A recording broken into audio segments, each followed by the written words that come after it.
Mehran Kamrava, who's a professor of government at Georgetown University in Qatar. Mehran, welcome to you as well.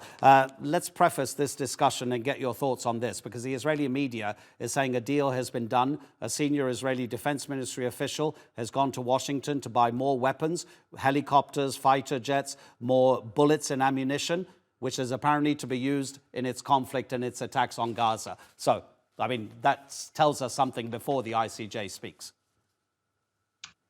Absolutely. And it shows the United States' disregard for international law, quite frankly, which is quite unfortunate and tragic. I think the Israelis are determined to carry on the depopulation of Gaza, the ethnic cleansing of Gaza. And regardless of whether or not the International Court of Justice legally brands what's going on in Gaza as genocide or not, certainly one is happening, and we're seeing the results of it, as the pictures you're showing amply demonstrate.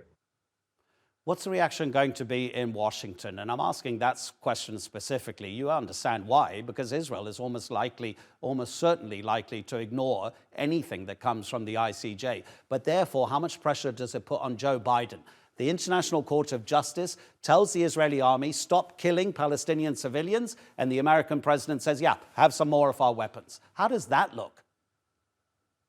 Well, everything that is being done today in Washington is being done with an eye towards the presidential election in November. And so I think what we will see is both Joe Biden and, in fact, Donald Trump try and pitch whatever action they take and whatever rhetoric they engage in order to enhance their popularity with the American electorate, regardless of the predicament of the Palestinians or, frankly, the ruling of the ICJ.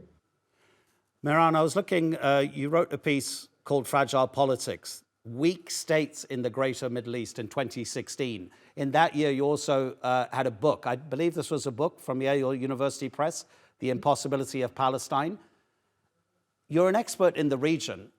Right now, are we further than ever before, or possibly closer because of what's happening in Gaza, to Palestine having its own state? That's an excellent question, and I really wish I had an answer. I think we're at a moment of historic change, precipice.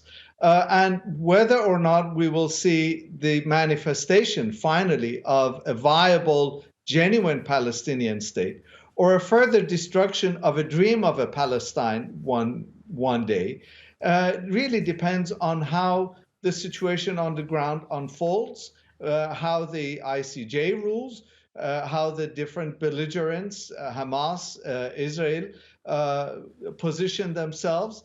And it doesn't seem as if those who have the upper hand militarily and physically are in any way willing to allow the establishment of a Palestinian state. Netanyahu came right out and said what everybody suspected, but now, of course, he has said it officially. Mehran, obviously, I didn't read your entire bibliography out. It looks as if your books are behind you, but I wanted to pick out two which were very specific to the issue we're addressing. Thank you so much indeed. Thank you. My pleasure.